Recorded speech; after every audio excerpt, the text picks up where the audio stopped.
ताई जी कौन आया है बाहर? अशमाल आगे बढ़कर राबिया बेगम से पूछा। एसएचओ मुर्तज़ा आया मरहा का बयान लेने के। इसके साथ इसके वालिद भी हैं और सब ड्राइंग रूम में हैं। तुम्हारे ताऊ जी कहा है कि मरहा को ले आए, वो वहाँ बयान रिकॉर्ड करवा देंगे। राबिया बेगम ने अशमाल को तफसील बताई। लेकिन ताई जी इस हालत में मरहा कैसे जा सकती है? अब खुद भी तो कह रही थी कि वो वहाँ और भी लोग हैं। आप इनको कहें कि एक फ़र्द को आकर मरहा का या बयान रिकॉर्ड कर ले। इतने लोगों में मरहा का भी वो नहीं बता सकेगी जो इसने वहाँ देखा है। अशमाल मरहा का हाथ पकड़ते हुए कहा, जिसके चेहरे पे घबराहट और परेशानी थी। ठीक है, मैं कह देती हूँ। राबिया बेगम ने गहरी सांस लेते हुए कहा और मरहा के बेड से उठकर कमरे से बाहर चली गई थी। तुम फिक्र न करो, जो भी आएगा बस इसे बता देना क्या हुआ था वहाँ, बस 5 मिनट की बात है। अशमाल ने मरहा का हाथ पकड़ते हुए इस पर अपनी गिरफ्त मजबूत की, जिसमें मरहा ने हलक तर्क करते हुए सर हिलाया।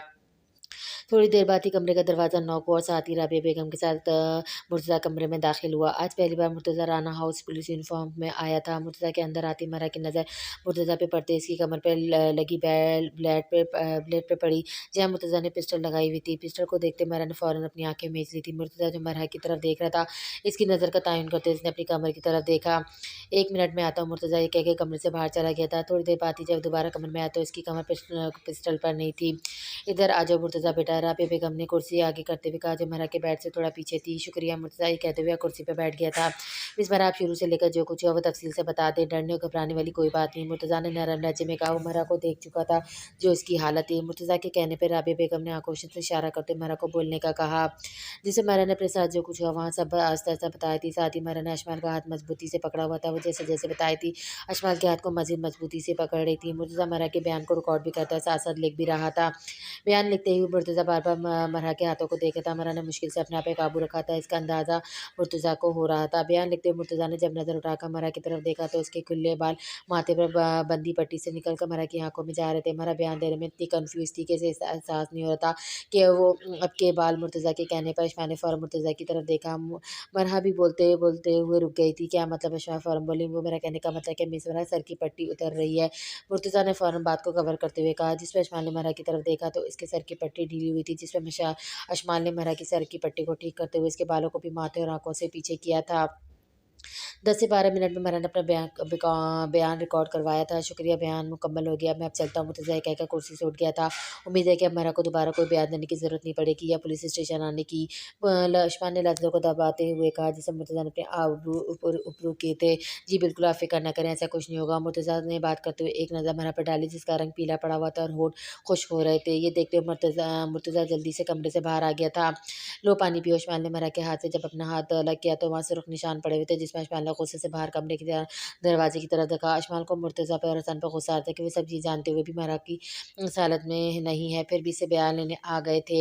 मुर्तज़ा मरहा का बयान लेने के बाद घर पर रुका नहीं था, वो वहाँ से चला गया था। राना हाउस में एजाज साहब मौजूद थे, जो ज़रूरी कार्रवाई के बैनर्स पे पेपर्स पे साइन ले रहे थे। फ़िलहाल में एजाज साहब को कहा था कि वो राना शम्स को पुलिस स्टेशन बुलाने के बजाय घर जाकर इनसे जो पेपर साइन करवा लें, लेकिन फ़िलहाल हमको इस बात का अंदाज़ा नहीं था कि वो मरहा का बयान भी लेंगे।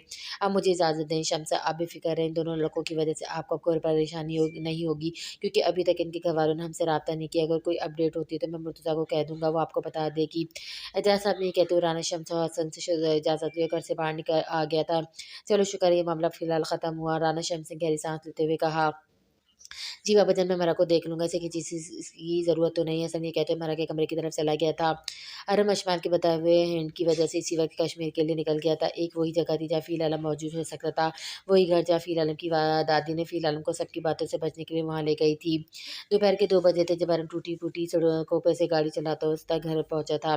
गाड़ी को दूर खड़ा करके अरम पैदल चलते हुए जब घर के दरवाज़े पहुँचे तो उसने घर के दरवाज़े की कुंडी को देखा और साथ ही गहरे शुक्र का साँस लिया। दरवाज़ा अंदर से बंद था, बाहर कुंडी खोली हुई थी। देखते हुए अरम ने जैसे दरवाजे पर हाथ रखा, दरवाज़ा खुल गया था। दरवाजे को अंदर से लॉक नहीं किया हुआ था। अरम फ़ौरन अंदर आया। कमरे में कुछ ही सामान मौजूद था। 2 बेड और एक सोफ़ा मौजूद था जो खाली था। अरम की नज़र चिमनी के पास रखी कुर्सी पे पड़ी, जिससे फ़ील आलम का कुर्सी के हैंडल पे रखा हाथ नज़र आ रहा था। अरम चलते कुर्सी के पास आया, उसने फ़ील आलम के कंधे पर अपना हाथ रखा, टाँग पे टाँग रख के दूसरे हाथ में अपनी आँखों पे रख के गहरी सोच में गुम फ़ील आलम ने चौंक कर गर्दन मोड़कर अपने पीछे देखा। अरम को देखते ही फ़ील आलम ने फ़ौरन सर नीचे कर लिया था। हद नहीं हो गई फ़ील यार, क्या हरकत की तुमने? रात से कुछ तुम्हारा पता नहीं, सड़कों पे पागल की तरह तुम्हें ढूँढ रहा हूँ, तुम यहाँ टाँग पे टाँग रख के बैठे हो। अरम की फ़िक्र अब गुस्से में बदल गई थी। इसे अपने सामने फ़ील आलम को सही सलामत देख लेता, अब इसे फ़ील आलम पर गुस्सा आ रहा था।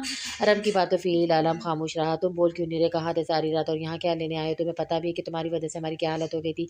कभी खुद की ज़ात से निकल के भी सोच लिया करो दूसरों का। फिर आलम की खुशी को देखते हुए अरम कुर्सी के सामने रखी छोटी टेबल पर जाकर बैठ गया था। क्यों क्या हुआ, इतना गुस्सा क्यों कर रहे हो? फिर आलम जो सर झुकाए बैठता, वो अपनी हालत अरम पर अयान नहीं करना चाहता था, लेकिन अरम की बातों पर से सर उठाकर इसकी तरफ देखते हुए कहा, जिस पर अरम बोलने में आता कि फिर आलम की सुरखों सूखी आंखों को देखकर वो वहीं रुक गया था। इसे अंदाजा हो गया था कि फिर आलम सारी रात नहीं सो सका और रोने से इसकी आंखें सूजी हुई थी। फिर क्या हुआ तुम्हारे साथ? फिर आलम की हालत देखकर अरम का गुस्सा अब भी फिक्र में बदल गया था। इसका सबसे करीब दोस्त से हालत में क्यों था? अरम शॉक्ड हो गया था। कुछ नहीं है, फिर आलम ने मुख्तसर जवाब दिया। फिर देखो, मुझसे कुछ छुपाओ नहीं, बताओ क्या हुआ है? तुम घर से निकले इतने गुस्से में और अब इस हालत में हो। अरम की आवाज़ अब धीमी हो गई थी। आज फारूक समृद्धि का बेटा है। फिर आलम ये कहते कुर्सी से उठ गया था। व्हाट, इसका क्या मतलब? मुझे पूरी बात बताओ। अरम फिर आलम के पीछे बाहर की जानिब आया। फिर आलम कमरे से बाहर आकर सहन में बनी छोटी दीवार के साथ टेक लगाए खड़ा हो गया था। तुम्हें कैसे पता चले वो फारूक समृद्धि का बेटा है? अरम ने फिर आलम के पास आते हुए कहा, मैंने इसकी तस्वीर देखकर सारी मेडिकल इंस्टीट्यूट में चेक करवाया था। वहाँ से जो मुझे रिपोर्ट मिली इससे पता चला था मैं जिस शख्स से 28 साल से नफरत करता, जिसको अपनी खुशियों का आतल समाता, आज मुझे पता चला वो तो कसूरवार है ही नहीं। फिर आलम सीने पे हाथ बांधे बोल रहा था, मुझे तुम्हारी किसी बात की समझ नहीं आ रही। फिर अगर वो कसूरवार नहीं था कौन था? अरम ने कन्फ्यूज होते कहा। जिसमें फिर आलम अपनी माँ का खत और अमजद की बताई हुई तस्वीर अरम को बता दी थी। ओह गॉड, सब सुनने के बाद अरम ने शॉक्ड होकर अपने माथे पर हाथ रखते हुए वहाँ आए पसीने को साफ किया। पता है अरम, मैं अब तक यही समझता था कि मेरी माँ के साथ नाइंसाफ़ी है और वो इसी सदमे में थी जिसकी वजह से मेरे बाबा जान एक न एक दिन अज़ियत में गुज़रा था। लेकिन ये सब सुनने के बाद मुझे खुद से नफ़रत हो रही है कि मैं ऐसे शख़्स के लिए दिल में इतनी अरसे से नफ़रत पैदा करके बैठा जिसका कोई कसूर ही नहीं था।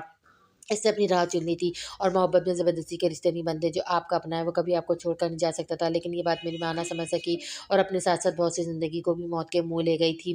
फिर आलम ने गहरी साँस के साथ बात को ख़त्म किया, जिस पर अरहम ने फिर आलम के कंधे पे हाथ रखते हुए उसे हौसला दिया। मैं समझ सकता हूँ तुम्हारी ये सब सुनने के बाद तुम पे क्या गुज़री होगी, इसलिए मैं तुम्हें हमेशा ये कहता रहा हूँ, जो हो गया इसे छोड़ दो, आगे देखो और आगे बढ़ो। लेकिन तुम मेरी बात को इग्नोर करते हो। आज देखो क्या मिला तुम्हें, कुछ भी नहीं। अपनी ज़िंदगी के चंद लम्हात को भी तुमने किस तरह गुस्से में बर्बाद कर दिए थे। आरव ने फिर आलम की तरफ देखते हुए कहा, जो गहरी सोच में था, अब तुम क्या ज़ियाज के घर वालों को बताओगे कि जाकर ज़ियाज की क्या हालत है?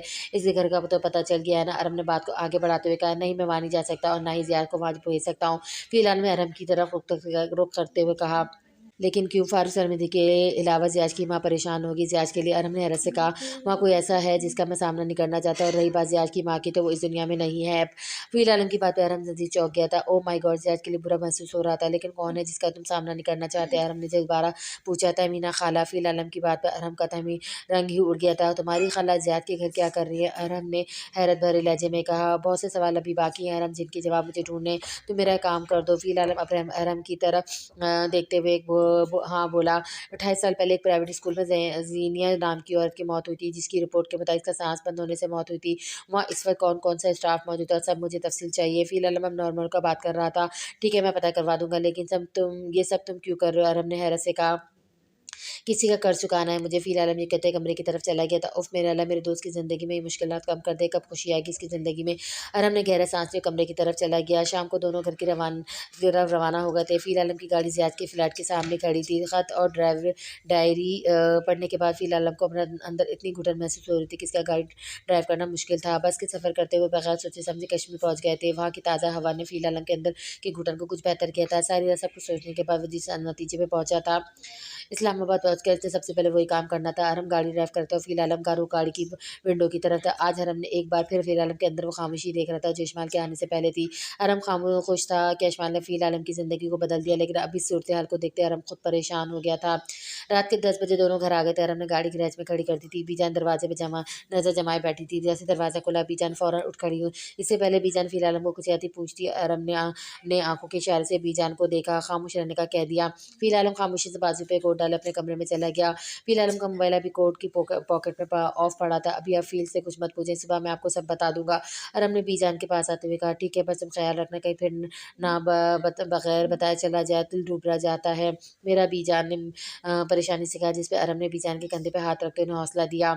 अरम जब कमरे में आया तो उसने अपना मोबाइल देखा, जहाँ इस्माइल की 15 कॉल्स आ चुकी थी। ओ शिट, अरम ने आंखें बंद करते हुए कहा, मैं तो उसे बताना भूल गया था, वो बेचारी परेशान हो रही होगी। अरम ने ये सोचते फ़ौरन मैसेज टाइप किया। अशमा जो बैठ के बैग से टेक लगा हाथ में मोबाइल पकड़े बैठी थी, चेहरे पे परेशानी और दिल में वसवसे थे। अरम को कॉल करके मायूस हो गई थी अरहम को कॉल करके मायूस हो गई थी और फ़ील आलम का नंबर बंद था। बेचैनी और बेबसी से अशमाल को नींद भी नहीं आ रही थी। जब अचानक मोबाइल फ़ोन की स्क्रीन पर रोशनी हुई, अशफाक ने फ़ौरन मैसेज ओपन किया। मैसेज अरहम का था, जिस पे लिखा था, फ़ील घर आ गया, परेशान मत हो। मैसेज पढ़ते ही अशफाक ने दोनों हाथ चेहरे पर रखते गहरा सांस लिया था, लेकिन अशफाक के दिल की बेचैनी खत्म नहीं होती। सुबह से अब तक इसने जो वक्त गुजारा था, इसके लिए वो तकलीफ दे था, जिसको वो अपना आप सब सौंप चुकी थी। इसका कुछ पता नहीं था। सुबह से घर के जो आज था मेहरा का बयान, सब कुछ इस सूरत को देखते हुए कहीं भी जा नहीं सकती थी। मायूसी और बेबसी अशफाक को मजीद परेशान कर रही थी। अम्मी, मुझे यूनिवर्सिटी जाना ज़रूरी है, आप ताई जी को बता दें, मैं अकेली इसके पास पर चली जाएँ। अशफाक जो मुश्किल से रात गुजार सकी थी, सुबह होते ही यूनिवर्सिटी जाने के लिए तैयार हो गई थी। ठीक है, लेकिन तुम इतनी जल्दी क्यों जा रही हो? अभी तो 7 बजे। फ़रहत बेगम ने अशफाक को देखते कहा।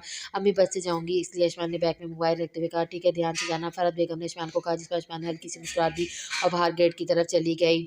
यूनिवर्सिटी जाना एक बहाना था। अशफाक ने सारी रात फ़िल आलम के बारे में सोचती रहती कि क्या हुआ होगा, वो अगर वो घर आ गए थे तो कहाँ गए थे, बगैर बताए फ़ोन क्यों ऑफ था। मेरी भी परवाह नहीं थी, मैं परेशान हो गई थी। घर आकर भी एक बार कॉल नहीं की मुझे, ऐसा क्या मसला था? ये सब सोचते ही अशफाक ने फ़ोइल आलम से मिलने का इरादा बना लिया था। बस स्टॉप पे जाते अशफाक ने यूनिवर्सिटी के लिए बस नहीं पकड़ी थी। वो टैक्सी करवा कर फ़िल आलम के घर की तरफ निकल पड़ी थी। इसे खुद भी नहीं पता चल रहा था कि फ़िल आलम के घर क्यों जा रही थी। थोड़ी देर बाद ही टैक्सी फ़िल आलम के घर बाहर आकर रुकी थी। आप यहाँ मेरा वेट कर सकते हैं, मैं थोड़ी देर तक आती हूँ। इस्माइल ने टैक्सी वाले को कहा। टैक्सी से उतरकर फ़िल आलम के घर के गेट के सामने खड़ी हो गई थी। अंदर की तरफ सांस खींचे इस्माइल ने घर की बैल दी। फ़िल आलम उठ गया था और अरहम भी दोनों नाश्ते की टेबल पर बैठे थे। फ़िल आलम अखबार पढ़ने में मसरूफ़ था। जब घर की बैल हुई, इस वक्त कौन आ सकता है? अरहम ने मोबाइल से नजरें हटाते हुए कहा, जिस पर फ़िल आलम ने भी अखबार बंद किया था। फ़िल आलम के घर ना शाज़ और नादिर कोई आता था। मैं देखता हूँ, अरहम ये कहते हुए गेट की तरफ चला गया। गेट का दरवाज़ा खोलते अरहम की आंखें फैल गई थी। अशफाक, तुम यहाँ? अरहम ने अशफाक को देखते हुए कहा। डॉक्टर फ़ील अंदर हैं क्या? अशफाक ने अरहम की बात को इग्नोर करते हुए कहा। हाँ, लेकिन अरहम अभी बोल ही नहीं पाया था कि अशफाक जल्दी से घर के अंदर दाखिल हो गई थी। अरहम ने जल्दी से घर का गेट बंद किया। डॉक्टर फ़ील अशफाक की बात को दोहराते हुए अरहम तेज़ कदमों के साथ अशफाक के पीछे चला गया था। घर के अंदर ही अशफाक की नज़र फ़ील आलम पे पड़ी, जो अखबार पर नज़र जमाए कुर्सी पर बैठा था।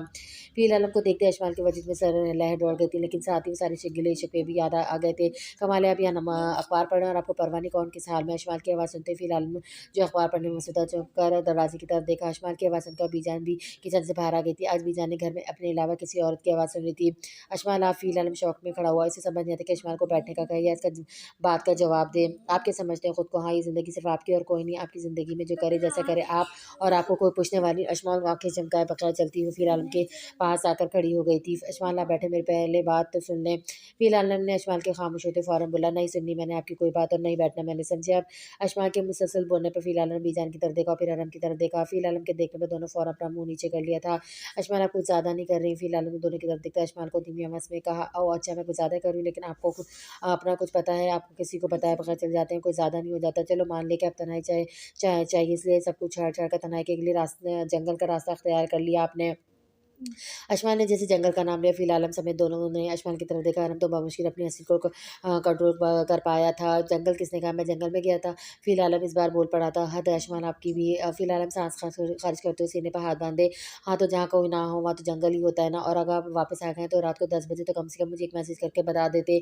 अशमान जो अपना गुस्सा फ़िल आलम पे निकाल रही थी, अब इसकी आवाज़ कमज़ोर पड़ रही थी। इसके दिल का गुब्बारा ख़त्म हो रहा था। वो बेबसी सामने आ रही थी, जो वो फ़िल आलम के बगैर महसूस कर रही थी।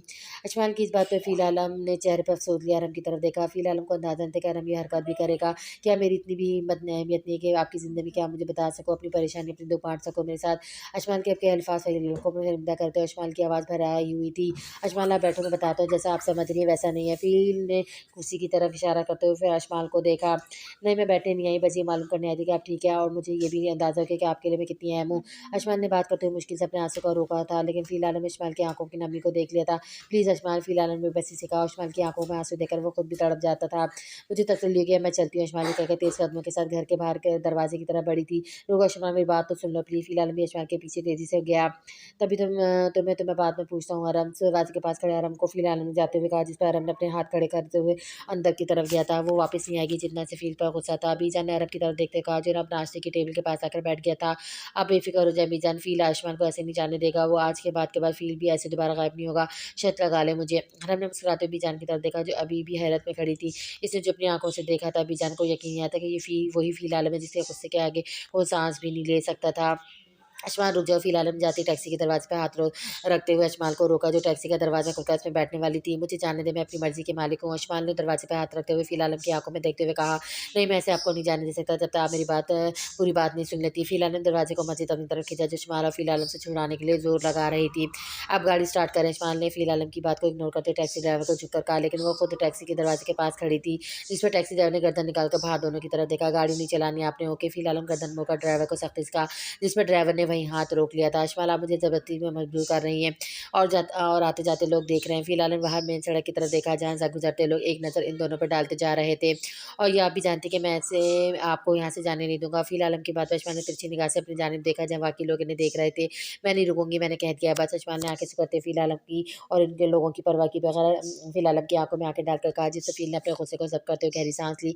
बस बहुत हो गया, और साथ ही अशमाल की कलाई को मज़बूती से पकड़ते हुए अपनी तरफ खींचा। ये क्या कर रहे हैं आप?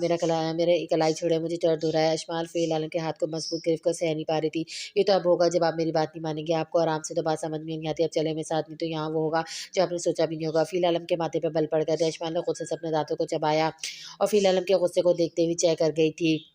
आप यहीं चुप रुकिए, आपका रैन भिजवाता हूँ। फ़िलहाल हमने टैक्सी ड्राइवर को कहा, इस्माइल की कलाई पकड़कर गिरफ्त से हमारे इसे घर के अंदर लेकर जा रहा था। अब तो मेरा हाथ छोड़ दें, आ तो गई हूँ मैं, दर्द हो रहा है मुझे। इस्माइल ने अपने दूसरे हाथ से फ़िलहाल के हाथ को अपनी कलाई से अलग करने की कोशिश की, लेकिन नाकाम रही। अंदर जाकर छोड़ दो। फ़िलहाल ने गर्दन मुड़कर इस्माइल की तरफ देखा, जिसके चेहरे पर बहुत सारी मासूमियत झलक रही थी।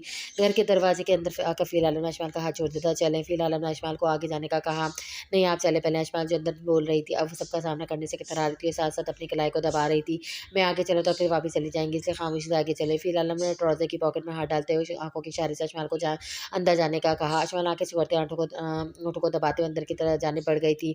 दरवाज़ा खोलते ही अशमाल अंदर है, वो पीछे फ़िलहाल था। देखा, मैंने कहा था ना, वो इसे कहीं नहीं जाने देगा, और हमने पास कुर्सी पर बैठी बीजान को कहा, बैठ जाए, नाश्ता करें। फ़िलहाल कुर्सी को पीछे करते अशमाल को बैठने का कहा, जिस पर अशमाल ने गहरी साँस ली, और बीजान की तरफ देखते हुए कुर्सी पे बैठ गई थी। अरम टैक्सी वाले को रहने दे, और बाहर खड़ा फ़िलहाल ने अरम को कहा, ओके बॉस। अरब ने मुस्कुराते फ़िलहाल को आँख मारी, कुर्सी से उठ गया था। मैं नाश्ता लगाती हूँ, बीजान भी कहकर किचन की तरफ चली गई थी। फ़िलहाल अपनी कोहनियों को टेबल पर रखे हाथों को आपस में जगड़े टिकटिकी बांधे अशमाल को देख रहा था। अशमाल फ़िलहाल की नज़र अपने चेहरे पे महसूस करती, लेकिन इसकी अब हिम्मत नहीं थी कि वो नज़र उठाकर फ़िलहाल की तरफ देख सके।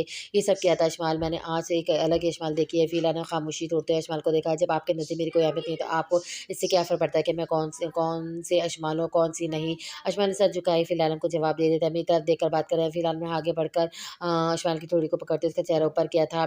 हाँ, तो ठीक कहा ना मैंने? अशमाल ने फ़िलहाल की तरफ देखते कहा, क्या आपको सच में लगता है कि मेरे लिए आपकी कोई अहमियत नहीं रखती? मैं आपको इग्नोर कर सकता हूँ?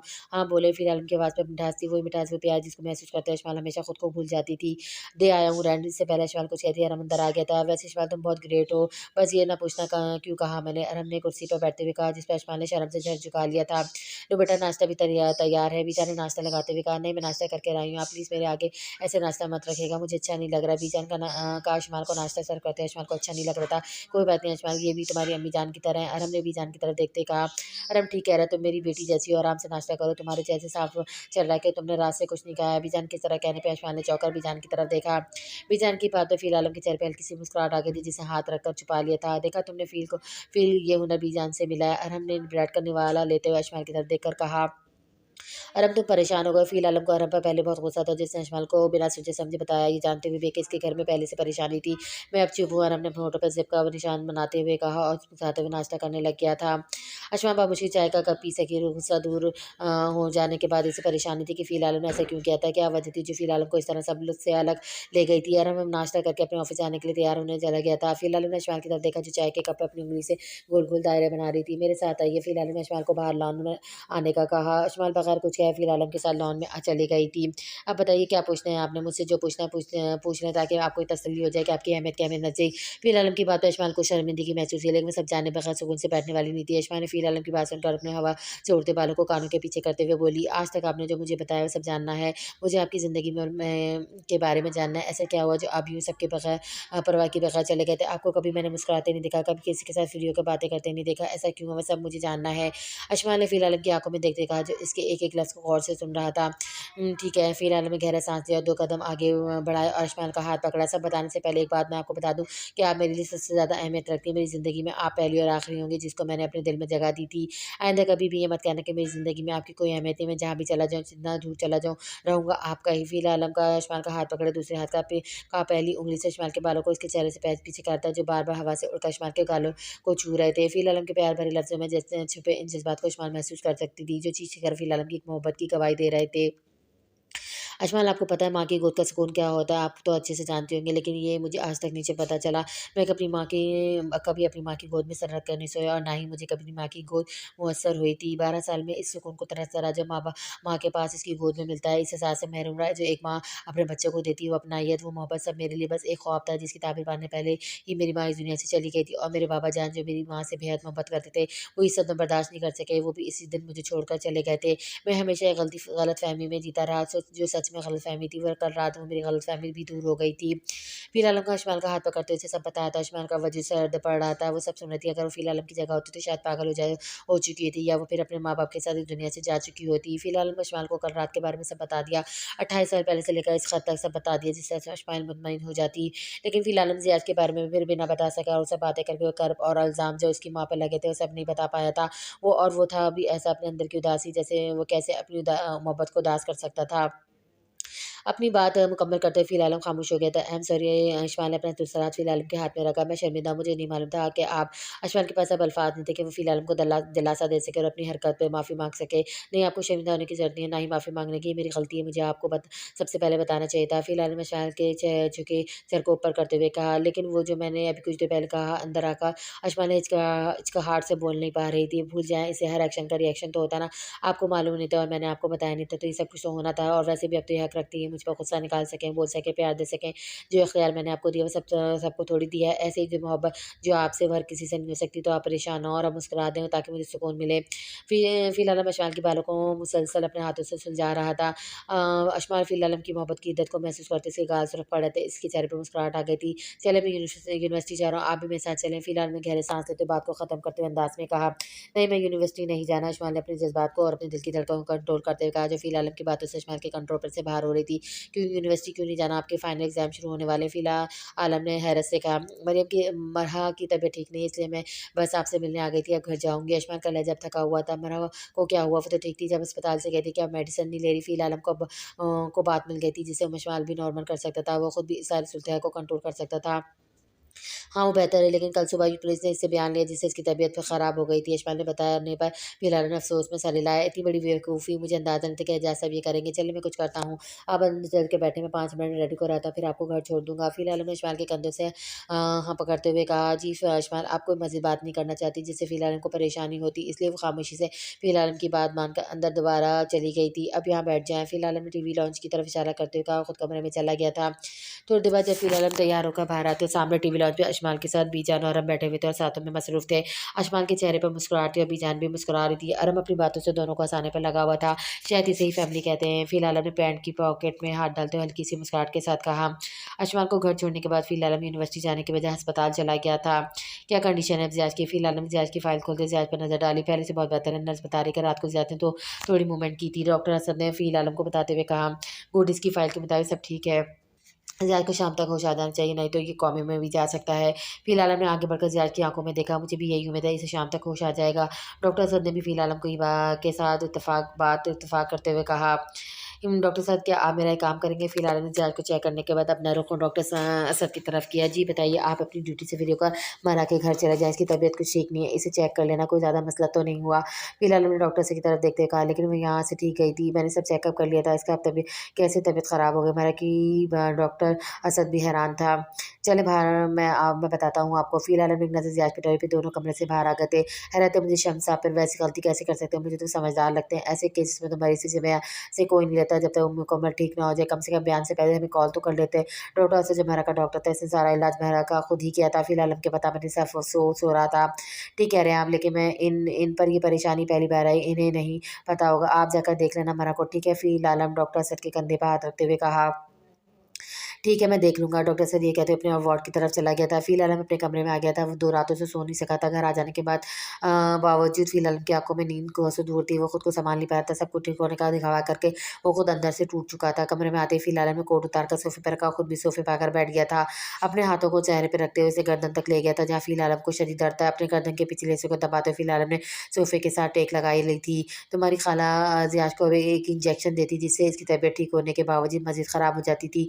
फ़िलहाल हम सोफ़े के साथ टेक लगाए छत की तरफ नज़र जमाए। अमजद की बातों को याद कर रहा था कि साथ ही दरवाज़ा खुला। डॉक्टर फ़ील अस्पताल के स्टाफ में से एक लड़का अंदर आया। जी, फ़िलहाल ने सीधा होते हुए कहा, ये डॉक्टर जब्बार के क्लिनिक की तफ़सील है। इसमें से आप बता दें कि कौन से दिन आपकी मुलाकात रख दूँ? लड़के ने पेपर आगे करते हुए कहा, अगर कल का दिन वो फ्री हैं तो कल का रख दो। फ़िलहाल ने पेपर देखे बगैर कहा, ठीक है सर, कल वो दोपहर को 3 बजे फ्री है, मैं तब का टाइम फ़िक्स करवा देता हूँ। लड़के के बताने पे फ़िलहाल ने मुस्बत में सर हिलाया, जिसके बाद लड़का कमरे से बाहर चला गया था। अगर आप इसी तरह अपनी बेटी को दिमागी दबाव में डालते रहे तो ये कभी भी सदमे से बाहर नहीं निकलेगी और ना ही अपनी नॉर्मल लाइफ गुजार सकेगी। डॉक्टर हसन ने मेरा को चेक करने के बाद राना शमसुद्दीन हसन को कहा, वो दोनों अब डाइनिंग रूम में बैठे खड़े थे। राना शम्स खुद मारा की तबीयत को लेकर परेशान था। आप पुलिस से बयान लेने से पहले हमसे पूछते थे कि मरीज इस काबिल है कि नहीं। डॉक्टर असद को राना शम्स की इस हरकत में बहुत गुस्सा आया था। हमें ये मालूम नहीं था कि ये सब दोबारा हो जाएगा। वो बिल्कुल ठीक थी, इसलिए एजाज साहब ने कहा वो बयान लेगी। हसन ने इस बार डॉक्टर असद को कहा, एजाज साहब डॉक्टर नहीं है, डॉक्टर हम हैं। पुलिस वालों की हर बात नहीं मानी जाती। अगर हम इनकी हर बात मानते तो अब तक आप लोगों को पुलिस स्टेशन के 100 चक्कर लग जाते, यूँ आपके घर में आकर आपसे बात ना करते। खैर जो होना था वो हो गया। अब आप कोशिश करेगा मेरे को कोई ज़हनी परेशानी ना हो, जितना हो सके इसके सामने खुश रहें। इस हादसे को ज़िक्र भी का बिल्कुल भी ना करें और मेरे को कमरे में बंद भी ना रखें। बाकी मैं डॉक्टर फ़िल को बता दूँगा मेरे की हालत के बारे में। अब मैं चलता हूँ। डॉक्टर सर ने दोनों से हाथ मिलाया, घर से बाहर आ गया था। ये क्या हो गया हमसे? मुझे अंदाज़ा नहीं था कि हमारा फिर से बीमार हो जाएगी। राना शम्स सोफ़े पे बैठते हुए कहा, बाबा जान परेशान हो, सब ठीक हो जाएगा। मैं मेरा को कहीं बाहर लेकर जाऊँगा जिससे वो बेहतर महसूस करेगी। हसन ने राना शम्स को तसल्ली देते हुए कहा, ठीक है कहा सर, लेकिन ले जाने से पहले डॉक्टर साहब से पूछ लेना। पहले भी हमने बगैर सोचे समझे मेरा को दोबारा इसी हालत में डाल दिया था। राना शम्स अब पुरसुकून हो गया था कि मरहा की तबीयत अब ठीक है। वो पुलिस वाला मामला भी ठीक हो गया था। मरहा की वजह से दोबारा परेशान हो गया था। क्या कहा डॉक्टर ने? अशमाल जो मरहा के पास थी, डॉक्टर के जाने के बाद डाइनिंग रूम में आ गई थी। हमें मरहा का इस हालत में बयान नहीं लेना चाहिए था, वो यही कह रहे थे। राना शम्स ने धीमे लहजे में कहा, ठीक है डॉक्टर ने, मुझे भी हैरत हो रही थी कि आपने कैसे मुर्तज़ा को भेज दिया। वैसे हसन भाई मुझे आपसे ये उम्मीद नहीं थी। ताऊ जी तो परेशान थे, लेकिन आप तो इस बात को समझते। अशमाल ने हसन की तरफ देखते कहा, हाँ मुझे पता है गलती हुई मुझसे, लेकिन हमारा को नॉर्मल लाइफ की तरफ लेकर आना है। आप इस बात को तो पकड़ कर नहीं बैठना ना। डॉक्टर ने कहा कि इसे कमरे में ज़्यादा अकेला नहीं छोड़ना। तुम इसे शाम में लॉन में ले आना, हम सभी वहीं होंगे। हसन ने अशमाल से नज़रें मिलाए बगैर कहा, हमारे फाइनल एग्जाम शुरू होने वाले हैं, इससे पहले मेरा ठीक हो जाए, मुझे तो बहुत परेशानी हो रही है। अशमाल ने गहरी सांस लेते हुए कहा, जिस पर राना शम्स ने अशमाल की तरफ देखते हुए फिर हसन की तरफ देखा, जिसके चेहरे पर भी परेशानी थी।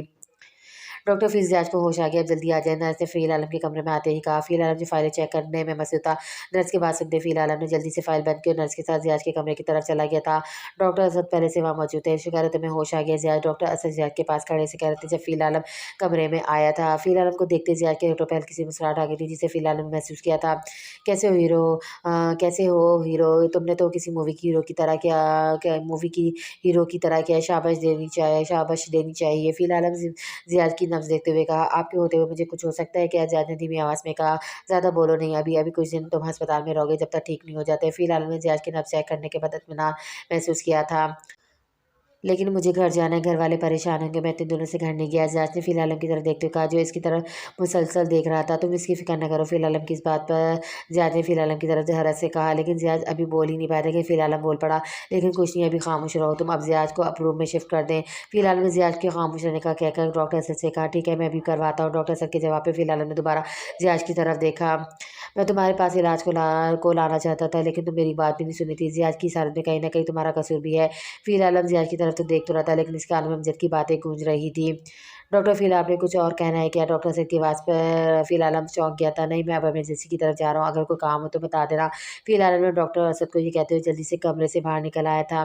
फ़िलहाल के जाने के बाद डॉक्टर असद ने नर्स के साथ मिलकर ज़ियाद को कमरे में शिफ्ट कर दिया था। तुम यहाँ तब तक रहोगे जब तक अपने पाँव पे खड़े होकर पैदल घर ना चले जाओ। डॉक्टर सर ने मुस्कुराते हुए ज़ियाद को कहा, मतलब कि आप लोगों का मुझे यहाँ से फ्री करने का प्लान नहीं है? ज़ियाद ने डॉक्टर असद की तरफ देखते हुए कहा, जिसके कमरे का जायज़ा ले रहा था। पता है तुम्हें कितनी मुश्किल से बचाया, ये तो अल्लाह का मुआवज़ा था, तुम ज़िंदा हो, नहीं तो हम सब उम्मीद खो बैठे थे। सिवाय एक इंसान के। डॉक्टर असद बोलते ज़ियाद के पास आया था और वो डॉक्टर फ़ील आलम है। ज़ियाद ने डॉक्टर से की तरफ देखते हुए कहा, हाँ वही है जिसने उम्मीद नहीं छोड़ी थी। 4 से 5 घंटे तक वो लगे रहे, जब तक तुम्हारी सांसें वापस नहीं आ गई थी। डॉक्टर असद ज़ियाद को बताते हुए ज़ियाद ने आहिस्ता से अपनी आँखें बंद कर ली थी। चलो तुम आराम करो, मैं चक्कर लगाता रहूँगा। डॉक्टर असद के कहने पे ज़ियाद ने अपनी दोबारा आँखें खोली। ठीक है और शुक्रिया, ज़ियाद ने मुस्कुराते हुए कहा। डॉक्टर असद भी जवाबी मुस्कुराहट दी और कमरे से बाहर आ गया था। ज़ियाद की ज़िंदगी में डॉक्टर जवाद के बाद फ़ील आलम दूसरा इंसान था जिसने इसे मरते हुए बचाया था। महाराज चलो बाहर लॉन में चल के टहलते हैं, मौसम कितना अच्छा हो रहा है, सर्दियाँ आ रही है तो शाम का मंजर कितना प्यारा है लग रहा है। तो हम तो इन मंजर को देखने के लिए लॉन से बाहर ही नहीं निकलते। अब तुम क्यों नहीं जा रही हो? उस्मान ने मरा को बाहर ले जाने के लिए हर मुमकिन कोशिश की थी, लेकिन मरा बाहर जाने के लिए डर रही थी। इसकी हिम्मत नहीं होती कि वो एक कदम कमरे से बाहर निकाले। नहीं उस्मान, मैं नहीं जाना बाहर, मैं ठीक हूँ, मुझे अकेले छोड़ दो। मरा ने चादर अपने मुँह के ऊपर लेते हुए कहा। मरा ये क्या बात है, तुम इतनी बुद्धू कब से हो गई हो? अब मुझे तुम पर गुस्सा आ रहा है, हद है वैसे। मुझे समझाती है, अब खुद डरपोक बन के कमरे में बंद हो, इस तरह तो नहीं चलेगा। तुम्हारे इस तरह कमरे में बंद रहने से तुम्हें बहुत नुकसान होगा। ये सोच कर शिवा ने बेड के पास बैठते हुए महरा के मुँह से चादर हटाते हुए कहा, कमरे में रह के मेरा कोई नुकसान नहीं होगा। हाँ, बल्कि मुझे बाहर लोगों से खौफ आ रहा है, वो कभी भी कुछ भी कर सकते हैं। मैंने इस्माइल को संजीदा होकर जवाब दिया था। अच्छा तो ये बात है, तुम्हें तो नहीं पता क्या नुकसान होगा? चलो मैं बताती हूँ। इस्माइल ये कहते हुए बेड से उठ गई थी। सोचो मरा वो एक शख्स जो अपनी जान पे खेल कर तुम्हें बचाता है, जिसको अपनी जान की परवाह नहीं। तुम्हारे ये कमरे में बंद रहने से, तुम्हारा इससे कोई राब्ता ना करने से वो क्या सोचेगा कि तुम्हें इसकी कोई परवाह ही नहीं है? इस्माइल ने सीने पे हाथ बांधते हुए अफसोस में सर हिलाया। और तो और जब वो देखेगा कि तुम इसकी परवाह नहीं करती, एक बार कॉल भी नहीं किया, आकर भी नहीं देखा, तो फिर अपने टूटे दिल के साथ किसी दिन किसी हसीना का हाथ पकड़े से अपनी दुल्हन बनाए तुम्हारे सामने से ले आएगा और तुम भी क्या करोगी? हाँ, शिवानी ने महरा के पास आके थोड़ा झुककर उसके चेहरे की तरफ देखा। महरा बेड से उठकर बैठ गई थी। बेचारी महरा भी क्या करेगी? सिवाय तकिए में मुँह देकर रोने के अलावा महरा के पास क्या रह जाएगा? कुछ भी नहीं। और तब कुछ भी नहीं हो सकेगा। और तुम और इस सब की ज़िम्मेदार तुम खुद होगी महरा, तुम खुद। ये कुछ भी और ये तो कुछ भी नहीं है। अगर तुम ये कमरे में बंद पड़ी रहे तो फिर एक दिन ऐसा आएगा कि मैं एक कामयाब डॉक्टर बन जाऊँगी और तुम्हारा इलाज करूँगी, क्योंकि तुमने ने अपने आप को कमरे में बंद करने के साथ-साथ अपने ख्वाबों को भी बंद कर दिया होगा। इसलिए सारा नुकसान तुम्हारा है महरा। अब तुम नहीं जाना चाहती, बाहर नहीं निकलना चाहती कमरे से, अपने ख्वाबों को पूरा नहीं करना चाहती और ज़्यादा साहब को किसी और का होने से दे सकती हो तो ठीक है, मैं ज़्यादा दिमाग नहीं खर्च करूँगी। और हाँ, लास्ट बेटा अगर तुम कमरे से बाहर आ जाती हो, नॉर्मल रवैया रखती हो, तो मैं खुद कल अस्पताल जाऊँगी और तुम्हारी बात ज़्यादा से करवा दूँगी। ये मेरी ऑफ़र है जो इस कमरे से निकलते ही ख़त्म हो जाएगी। सोच लो तुम्हारे पास टाइम है, मैं तब जा रही हूँ, तुम यहीं रहो। इस्माइल ने सही जगह निशाना लगाया था। ये सब कहते हुए इस्माइल छोटे-छोटे कदम उठाते दरवाज़े की तरफ जा रही थी।